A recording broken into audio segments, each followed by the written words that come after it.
Hello, everyone. Welcome to this lecture on rhetoric.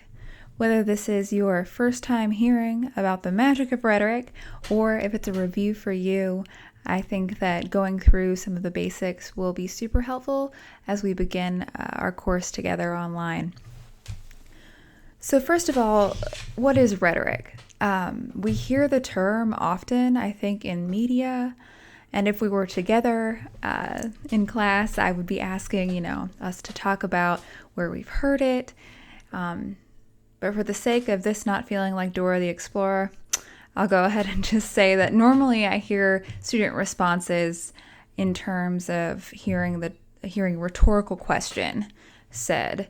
My response to that, though, is that's more of a rhetorical device, but it does show you how kind of misconstrued the concept gets in the media. We also hear it in terms of political talk, particularly, on shows or on the radio about, that's just political rhetoric. It doesn't mean anything.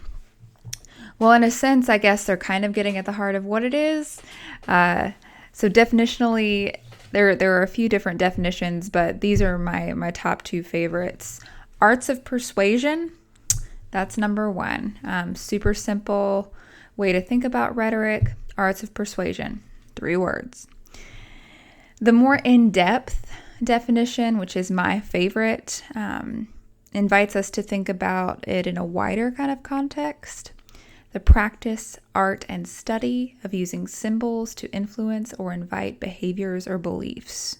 So this covers the action of rhetoric, but also the study of rhetoric.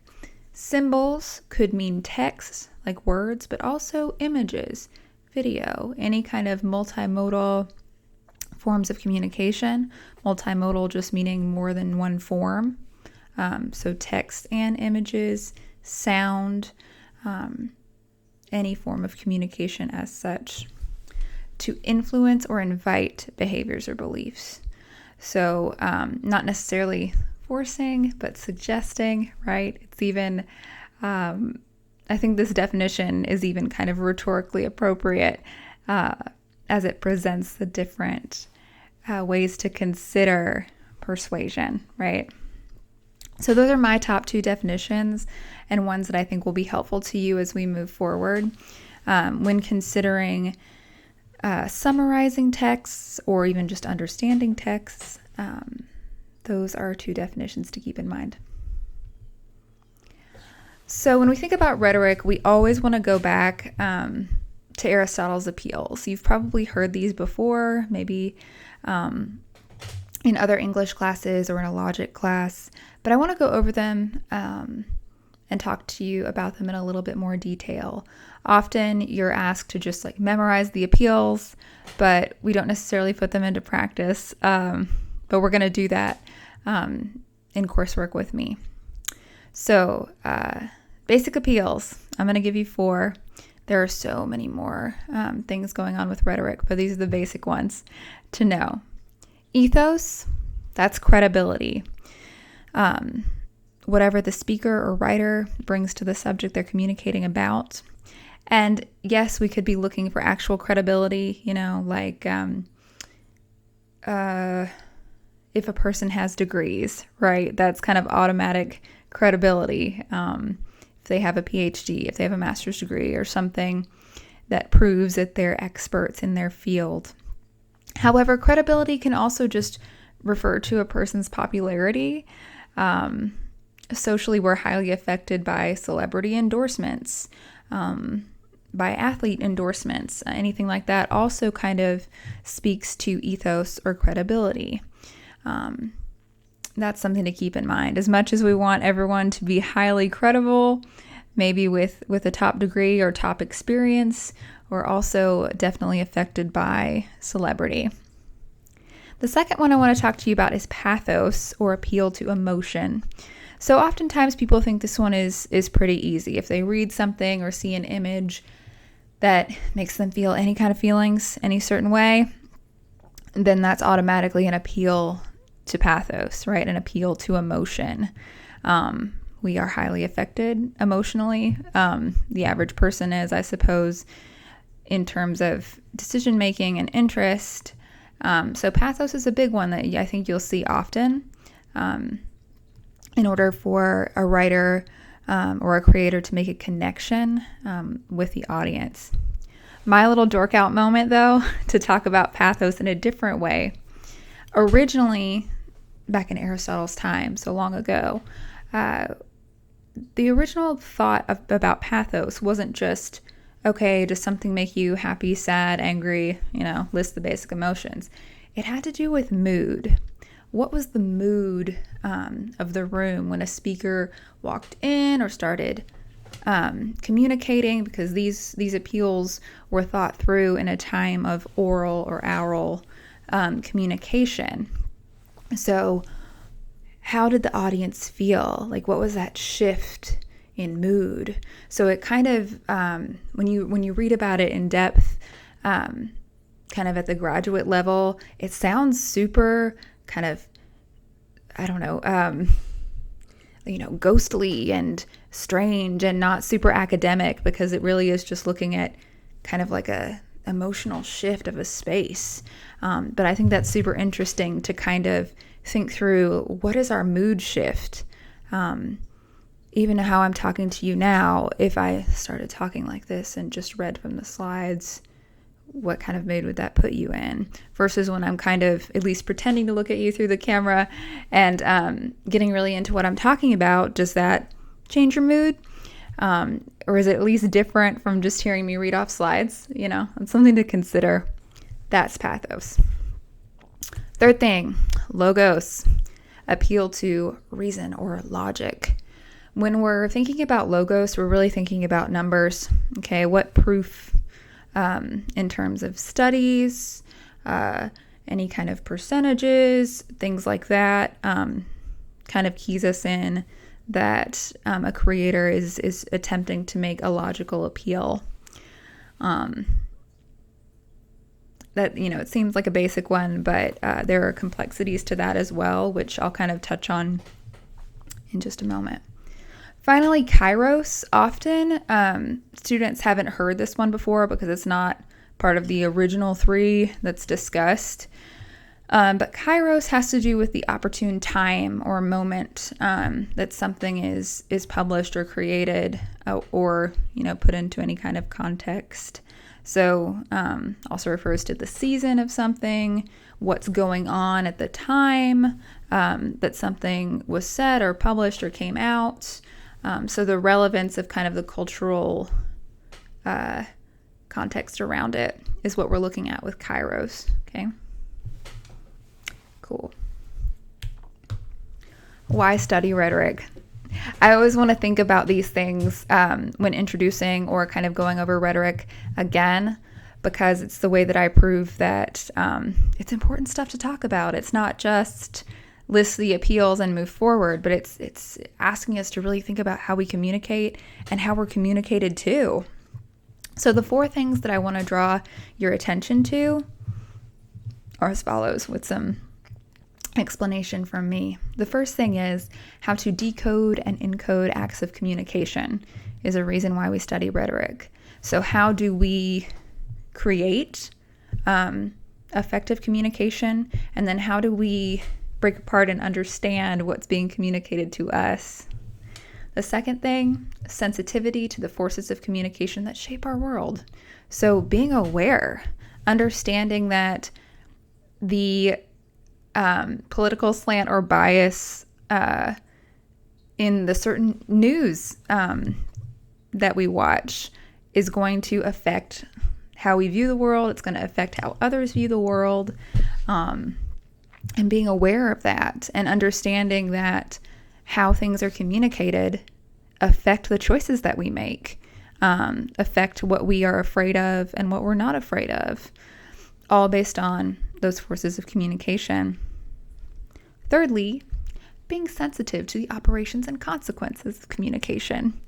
My favorite example for this is to think about, if, God forbid, you got arrested potentially. And depending on your age here too, if you call your friend versus if you call your parents or your spouse, do we communicate differently to those people? Think about how would you explain your situation differently depending on who we're talking to, because those things are going to have consequences. If you're, a more, I guess, traditional, what does that even mean anymore, college student, often the example that I give is, you accidentally have a little bit too much to drink at a party when you first start college and you accidentally go skinny dipping in the water feature on UNCP's campus. Write about your experience to your friend versus your parents and think about those differences there. But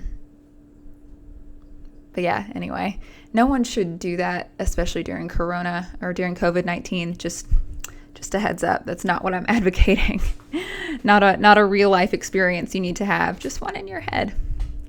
Finally, the fourth thing is about developing perception. So I will say that as college students, all of you right now, you're in a kind of privileged position to have learned and to continue learning about these forces of communication that can have an effect on you and on others, and being perceptive, being knowledgeable of if you're being manipulated, which in a way we all are all the time by all of these different forces. So it's not necessarily negative. It's not necessarily looking at manipulation like it's all with malintent. But it's just being aware and being knowledgeable. That's that fourth thing, developing perception. So those are all of the exciting reasons that we study rhetoric and are aware not only of the appeals, but of the rhetorical situation, which is something that we're going to be referring to a lot in Composition 1 and Composition 2. So these are things that we kind of need to be aware of. So when you're asked to consider the rhetorical situation, or if that comes up in any of your assignment sequences, you'll be aware of exactly what we're talking about, because we're always talking about the same kind of basic stuff here. These things are also interrelated with Aristotle's appeals. So I hope you see that, and I'll make some notes for you. So when we talk about the rhetorical situation of any particular text, and text could mean, an article, but it could also be a video. It could be analyzing a conversation, So keep that idea of text pretty wide. That's the first thing that we're kind of looking at in the 5 basic elements. So what's the text? Okay. The second thing is who's the author, who's doing the communicating, and also who created it. So not only or who published it, not only who's doing the speaking, okay, whether in writing or verbally, but also who's kind of funding the output of that communication, all right? So you can look at those levels of authorship or of ownership. The third thing is audience, the recipient of communication. That won't necessarily be given to you. You have to think through access, okay? Who has access to that particular text? So not only who was it created for, maybe, that the author or publisher might be hoping will have access, and it's not just who needs to see it, but who literally has access and would be seeking that information. I'm going to give you an example on the next slide. But we want to be specific about audience. It's never just everyone or general audience. Mainly because if you think about a movie that's rated G for general, who is that really for? Dora the Explorer moment. It's for kids, right? General audience is for children. You wouldn't necessarily go out on a date to see a brand new G-rated movie unless that's just something you're particularly into. But that's not the most romantic of situations. So something rated G for general audience has to do with families, right? With children. So we want to be specific about our audience, not only in terms of potential age range, ethnic groups, socioeconomic groups. We do want to get as specific as possible when we're considering who has access and who can understand the content. All right, that's the third thing. Fourth thing is purpose. This is a difficult one sometimes. We've got to think through why, right? Why is the author communicating? What do they want out of it, right? So again, you can think a little bit manipulatively here. What are they trying to do? And what do they want the audience to do? Those are things to think about concerning purpose. We'll look at other examples of that throughout our course together, but we always want to think about why. Why was this created? What's going on here? Finally, the setting, time, place, or environment surrounding the moment of communication. Here's where Kairos comes in, right? What is the cultural context? Is it timely? Is it so inappropriately published? What's going on here, right? I think about this right now, just off the cuff, with COVID-19 and everything that's going on with that. When you maybe see people on, if you see people posting things on like their Instagram story or Snapchat of them like partying at the beach and at bars and like not wearing masks and with large groups of people, perhaps their timing isn't the most appropriate when publishing that kind of content, much less even participating in it, but particularly with publishing it, right? Because what kind of message does that communicate? Potentially one that they're not being safe, they're not really caring about other people's health, right? So that's a way to think about Kairos, is just, is the timing appropriate? And if it's not, maybe don't communicate that right at that moment, right? But what's going on culturally? That's setting, which is related to Kairos. Oh, the example that I wanted to give you about audience, right?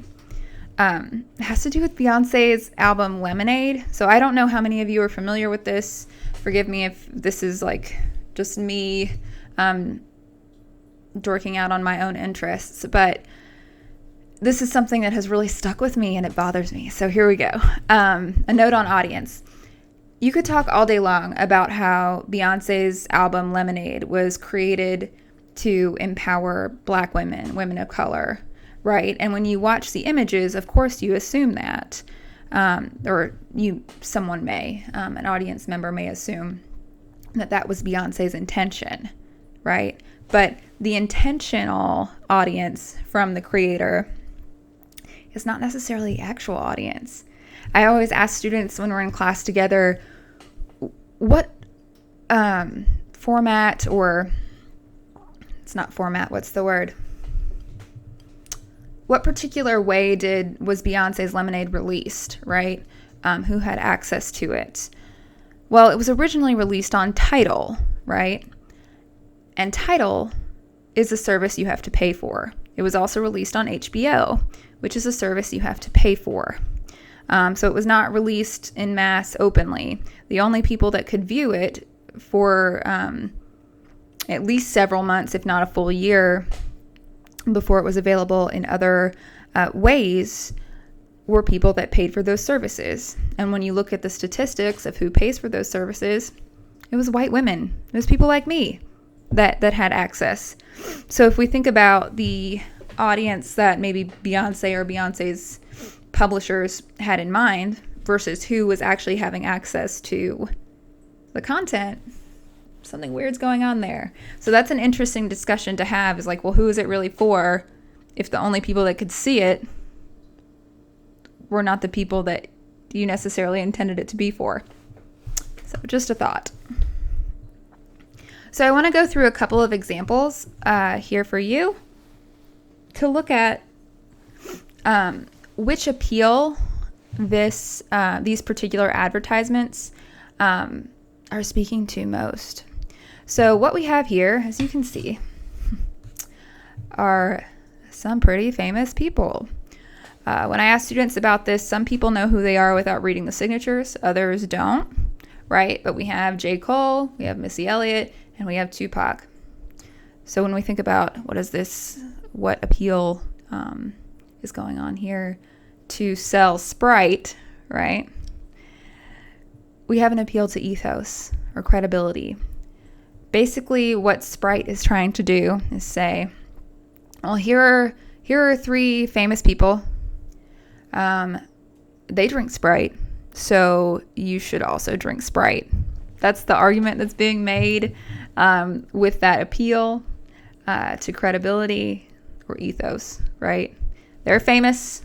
You want to be like them, so you should drink Sprite like them. I know that might seem silly to kind of break it down that way, but that's honestly kind of what happens subconsciously for us. That's what's being communicated. Maybe you don't feel that, but again, I'll bring up the fact that you and I were in privileged positions in college to be able to be perceptive. But unfortunately, people that aren't aware of those things will have that kind of reaction. And that's kind of what advertisers are banking on. And, maybe with Sprite, it's not super exciting to think about, but I know that happens with other products. So be aware of that. Be aware of that. Here's another one that speaks to ethos, but I want to talk about audience with this one too.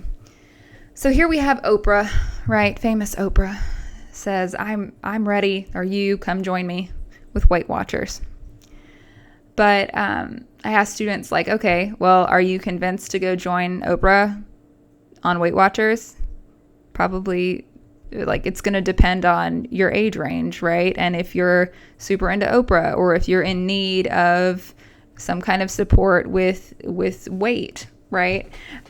So sometimes I hear students, again, like traditional ones, say, well, my mom likes Oprah. And I'm like, okay, well, that's speaking to something. So maybe this is more kind of geared toward more middle-aged women with children that might be struggling with weight, but that like potentially idolize Oprah, right? Come join her because she's there. That's an appeal to ethos or credibility, right? Even just because of her celebrity, not because of degrees, just celebrity. Be like Oprah, join Weight Watchers is the argument here. This one, should have done a content warning here. Here is an appeal to pathos or emotion. Even though you do kind of see here, you've got some numbers, so there is like an underlying like logos logical appeal here, but we do see this as the primary image. And that just, pain, right? I mean, that looks incredibly painful. We're kind of squeamish about it potentially. This was created for us as audience to have some kind of emotional reaction, right? So that's kind of an obvious one with emotion in terms of advertisement. This is one of my favorite ones. So we have 100% natural flavors, 100% refreshing, the natural choice, Sierra Mist, natural. This is an appeal to logos, right? Logic, because we see the numbers, we see the statistics. But funny enough, right, when you look up natural, like in relationship to food, it's not a regulated word. Anyone can say natural about anything.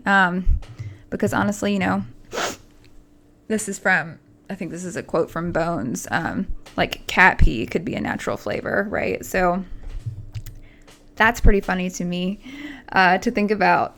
Like, what does this even mean? Technically, it means nothing, okay? 100% natural flavors. Okay.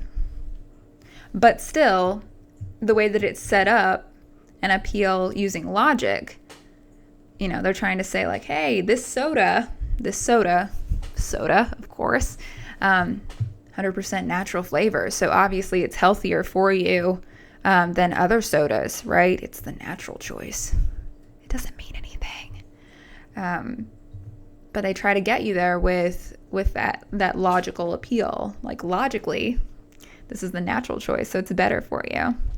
But again, natural in the food industry, not regulated. Doesn't mean anything. Okay, so that was your rundown of rhetoric. So you learned today about the definition, about appeals, and about the rhetorical situation. So those are things that you're going to carry with you throughout the semester. Feel free to look back at this video again if you ever need a refresher. It will be in Module 2 on Canvas. And I hope you enjoyed learning or relearning about rhetoric today.